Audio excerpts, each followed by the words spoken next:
Dutch criminal Willem Holleeder.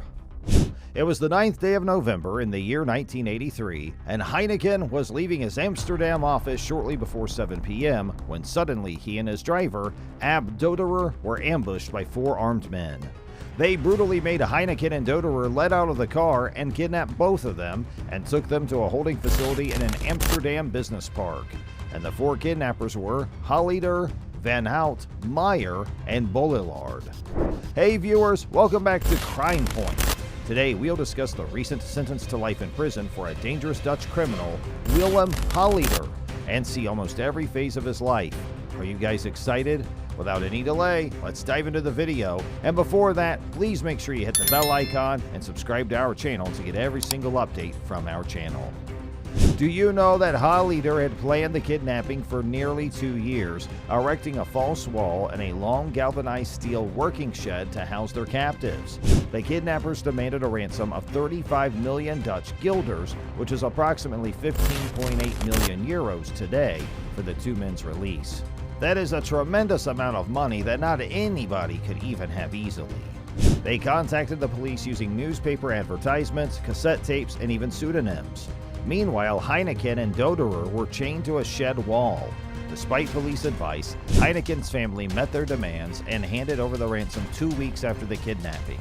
At the time, it was the highest ransom ever paid for a kidnapping victim. However, guess what? It turns out you can't trust criminals. The kidnappers took their ransom and then fled, leaving Heineken and his driver in the secret shed. On November 30th, however, a police officer was able to come and rescue the men thanks to an anonymous tip. And this was considered as the initial breakthrough that Holleeder got. Willem Holleeder is a convicted Amsterdam gangster with a lengthy criminal record that includes a high-profile kidnapping, extortion, and at least 25 murders. Holleeder was sentenced to 11 years in prison in 1983 for his role in the kidnapping of Heineken president Freddie Heineken for a ransom of 35 million gulden, or approximately 16 million euros, or 19.5 million US dollars. Then, in 2007, Holleeder was sentenced to 9 years in prison for extortion on multiple counts, including the extortion of Willem, who was killed in 2004 after a falling out with Holleeder. He was released on January 27, 2012, after serving a sentence in Nieuw-Vosveld. He was arrested again in May 2013 and released on June 12, 2013, and again in May of 2015, and again in April 2016. He was sentenced to life in prison in July 2019 for 5 murders and 1 count of manslaughter. The list of arrests and releases of Holleeder is quite long, and we will be tired seeing this criminal record. Holleeder was nicknamed De Nul, or the Nose, for his gigantic nose. Holleeder was born on May 29, 1958 in the Amsterdam neighborhood of Jordan. Willem Holleeder was the son of Wim Holleeder, who had worked at the Heineken breweries in the past, but was fired due to his alcoholism. Willem himself was an alcoholic. However, despite his humble beginnings, he rose quickly to the position of a crime boss and eventually found himself facing a number of criminal charges, which ultimately resulted in him being sentenced to life in prison after being indicted by his own sisters. When he was a teenager, he and a classmate named Cor van Hout were members of a gang that assisted landlords in evicting squatters and may have been involved in a number of robberies. He was arrested for his involvement in one of these crimes. And then Willem's association with criminal activity began in the 1970s when he and his friends Jan Boellaard, Frans Meijer, and Cor van Hout established a gang. Willem's gang even carried out a spectacular armed robbery of a money order office in Amsterdam with the assistance of a speedboat, but they were never officially caught and charged with the crime. However, the kidnapping of Freddie Heineken in 1983, who was the CEO of Heineken at the time and one of the wealthiest men in the Netherlands, was his most notorious crime, and one of the most well-known crimes in Dutch history. This was the beginning of Willem's career. After some time had passed, Cor van Hout got married to Holleeder's sister Sonja and thus became his brother-in-law. The kidnapping of Freddie Heineken was just a start. Now we see some more heinous crimes of Willem. After taking ransom, Holleeder and Van Hout hit the road, fleeing to Paris. Just 3 months later, they were arrested by French police. They fought extradition to the Netherlands for almost 3 years before being returned in October 1986. In 1983, Holleeder was sentenced to 11 years imprisonment for the kidnapping, yet when he emerged, he was far from reformed. Now watch the crime boss's dramatic return. All that money that Holleeder had snagged as part of Heineken's ransom, well, several million guilders were never found. It's believed that Holleeder and Cor van Hout, who is now Holleeder's brother-in-law, used these funds for their new extortion empire. He got into business with real estate mogul Willem, but when Van Hout was killed in 2003, their relationship deteriorated. This is where it gets cold-blooded. Instra reportedly secretly testified against Holleeder to the police, linking him with around 25 murders, including Van Hout's. But in yet another killing, Instra was shot dead in broad daylight near his office in 2004. Holleeder and his then partner in crime are believed to have ordered the hit. The two are also linked to another deadly shooting of John Meijer in Thailand in 2005. Holleeder ended up back in courtroom in 2006 linked to the deaths. At the trial, lawyer Bram Zegers testified that Holleeder had extorted millions of euros from Instra. However, just 1 week after the testimony, a drug overdose left Zegers dead. During the trial, another body was added to the count, linking Holleeder to the alleged involvement of the murder of a Yugoslavian drug dealer.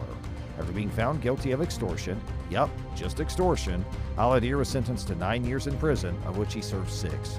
Generally, Willem killed almost every person who came in his way, either that is Instra, who reported secretly to police against Holleeder, or Bram Zegers, who testified that Holleeder had extorted millions of euros from Instra. Even though Willem Holleeder was a criminal, gradually he was treated like a celebrity.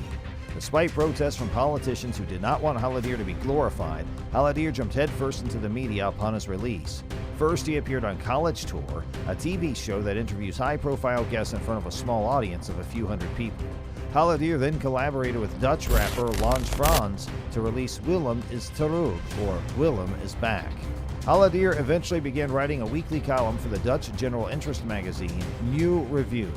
The crime boss wrote about his daily life, experiences, and things he found interesting for the princely sum of 2,000 euros per column. Fortunately, Holleeder never saw the money because the Justice Department immediately confiscated it. Prison did not turn Holleeder into a social pariah. On the contrary, he earned the nickname Cuddly Criminal, and he even appeared on a popular talk show and posed for selfies on the streets. It was incredible. Everyone wanted to take pictures with him, and celebrities wanted to pose with him. Everyone was yelling at him as he rode around on his scooter, "Willem, can I have your autograph?" Willem Holleeder's public image did not change even after he was sentenced to prison for extortion again in 2007. Astrid says, "It was frustrating because we knew the other side. He has 2 faces, but they didn't know because we were silent." Finally, on June 24, 2022, William Holleeder, at the ripe old age of 64, was sentenced to life in prison due to the fatal shooting of Sam Klepper, who was a criminal, shot dead in 2000, the murder of Cor van Hout, his own friend, brother-in-law, and ex-accomplice, shot dead in 2003, Willem Instra, who was a property developer, shot dead in 2004, death of Kees Houtman, a drug dealer, in 2004, John Meijer, Klepper's business partner, shot dead in Thailand in 2005, death of Thomas van der Biel, a bar owner and family friend, shot dead in 2006. He's also charged with 1 count of manslaughter in the death of Robert ter Haak, who was shot in the same attack that killed Cor van Hout, and 2 counts of attempted murder in 2002. He denies the allegations. See, there's a famous saying that every bad thing or crime has a bad end, no matter what's the reason behind it. If you're choosing the wrong path for achieving something, maybe you'll be successful in achieving your goals, but everything you would achieve is only for a short period of time, and the long-term results would be the same as what type of work you were doing, because your job contains a lot of curses of those innocents who are killed or hurt unnecessarily due to the personal benefit of yours, and that God is seeing each and everything that happens in this universe. Today, Holleeder remains behind bars. Many families are so happy to see the end of this devil. What do you think about Willem Holleeder? Let us know in the comments below. And if you'd like to see the case study of crimes and criminals, subscribe to our channel and keep watching thrilling videos like this.